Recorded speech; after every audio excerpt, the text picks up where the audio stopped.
Hey, it is that time once again for this week's retro rundown. I'm going to try and make this as fast as humanly possible, so let's just hit the intro.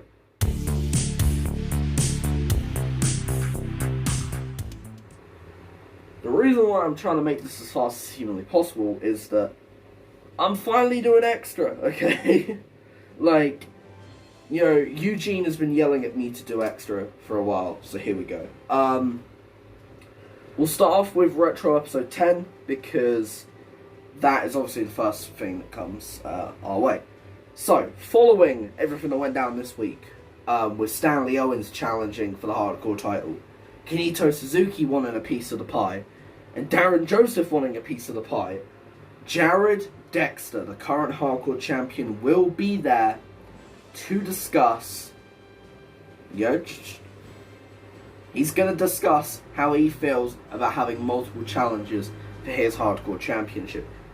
Something tells me Jared Dexter's not going to be in too much of a talking mood. He's going to want to be in a fighting mood. So expect some kind of match to come from that. That's for certain. Then we have the match that was announced by the assistant general manager. I told you Eugene had one. Anna Key has made this match official, and it will be Kyrie Sampson taking on G. Now this is interesting, because if you know anything about the history of G and Kyrie on GFGN, something tells me that's not gonna stay in GFGN. That's very much for certain. I could see G winning. She's been on a bit of a roll in the women's division since her debut in the Retro Rumble. She came inches away from becoming the Women's Intercontinental Champion in her first match, and I don't see Kyrie winning. Just being honest here. We then move on to something I wasn't prepared for. The retired Ace Folsom is going to be here on CEW this Tuesday. We don't know what's going on. I'm a head analyst. I haven't been able to speak to him because he hasn't been in the arena or anything. From what I can gather from Eugene, he's preparing for his retirement match from CEW. And if you look on Twitter, Ace has basically said this is going to be his last match ever. We don't know who he's going up against. We don't know what he's going to want for that match. But you know that's going to be interesting.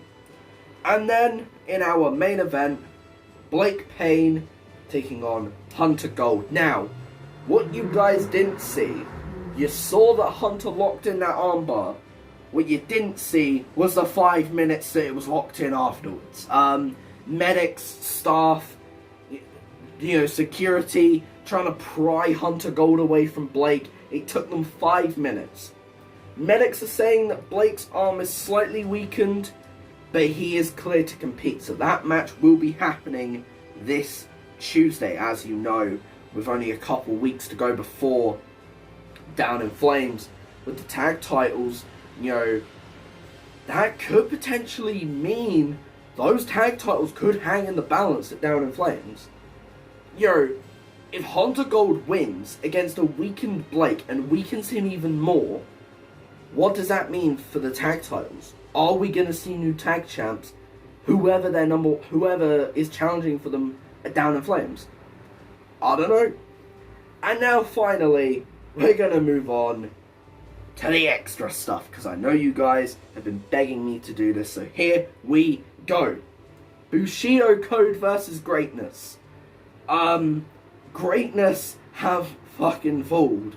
Alright? They have fell tremendously, and I know I swore, but Greatness were the best tag team in CEW, and now they're rarely ever booked. I don't know if it's Eugene, I don't know if it's just because Greatness can't win matches, I don't know. And honestly, I see Greatness winning because they're gonna want to pick up a win, but I wouldn't necessarily say this is gonna be easy on the part of Greatness when Bushido Code are lurking. And then in the main event, Carter Jax, Darius Rascon, who is going to the finals of the Xtra Championship tournament to take on Seth Styles. Whew. Something tells me this is going to be a banger match. I've been told by Eugene, Seth has picked the stipulation for the Xtra Championship match. Spoke to Seth. I'm not allowed to mention it until he announces it this Wednesday. I see Carter winning. He's the underdog here. Rascon is the super athlete, as he likes the commentator, myself, and everyone to call him. But I don't see him winning. He's good, but I think Carter Jax has a lot more to prove. But anyway, that has been the Retro Rundown with a side helping of Xtra. I've been the head analyst, Byron Poland, and I'll see you all next time.